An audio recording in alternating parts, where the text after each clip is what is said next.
Servir un plateau de fromage, c'est tout un art, l'art de la découpe. J'ai donc demandé à Emmanuel Carbone, excellent fromager parisien, de me donner un petit cours, une masterclass. Commençons par le comté. Un fromage dont la découpe me paraît élémentaire. Gagné ou perdu? Il y a de l'idée. Lorsque vous allez couper avec votre couteau à plat, vous aurez plus de surface. Et donc vous allez avoir une force qui va vous empêcher de couper. Avec un petit couteau comme ça, l'important, c'est de grimper le fromage, comme ça, et de couper de cette façon. L'essentiel, c'est de faire des parts équitables. On commence toujours par une frite sur le devant, ensuite on prévoit 4 carrés et enfin des parts parallèles pour garder de la croûte pour chacun des convives. Et on termine par les 2 petites frites. Donc le secret pour couper du comté sur un plateau de fromage, c'est que chacun ait le fromage et juste une partie de croûte. Ouais. Passons à la famille des bleus avec un petit anglais, le Stilton. En fait, moi, égoïstement, voilà comment je le couperais, parce que c'est comme ça que je l'aime. Je peux me permettre de le couper, mais c'est très égoïste, ça se fait pas. Oui, mais il faut savoir être égoïste aussi. C'est pas la plus mauvaise part. Cela dit, pour être égoïste, c'est pas mal, c'est plutôt un bon choix. Et pourtant, j'ai tout faux. L'idée de passer sur un coin, c'était pas mauvais. On va partir ici. Ici, on aura et la pâte et la croûte. On aura un peu de lactique, un peu de bleu, un peu de croûte. Paf, on l'a ici.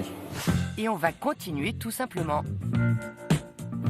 Une fois qu'on est arrivé au centre du fromage, on peut se permettre d'aller en parallèle, puisque nous n'avons une croûte que de ce côté-ci et de ce côté-là. Donc avec cette coupe, il y a du plaisir pour tout le monde, alors que moi, je n'avais qu'un petit plaisir égoïste.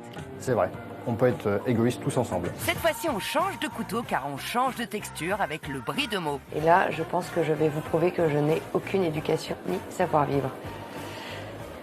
C'est très joli pour un sandwich, Aurélia. Ah non, regardez là, c'est magnifique. équitable. Non, c'est superbe. Chacun jugera, c'est superbe. Donc là, j'ai triché un petit peu. On lui coupe le bout du nez. Paf. Voilà. Ce qui permet à chacun des convives de se découper des parts bien réparties, jolies et équitables. Aurélia, l'épreuve la plus difficile, mais j'ai confiance en vous. Le chèvre. Là, pour les fromages ronds, il n'y a pas plus simple, on part du centre. Il suffit juste de savoir viser. Alors, on passe sur un fromage crémeux, beaucoup plus délicat. Donc, on utilise le dernier couteau. Voilà, alors là, je pense que j'ai gagné quand même. Quand même, regardez. Le centre, c'est ici. Et quand on a fini de manger son plateau avec ses convives, que faire pour bien conserver le fromage qu'il reste? Alors, ce qu'il faut savoir pour conserver les fromages, c'est déjà en premier lieu de conserver les papiers d'origine, qui permettent à la fois dans le réfrigérateur de protéger le fromage du dessèchement et de le laisser aussi respirer. Parce qu'il sera dans le réfrigérateur, vous aurez de l'humidité qui va venir en surface et ça va favoriser l'apparition de moisissures, ces petites taches blanches et bleues que vous pouvez avoir.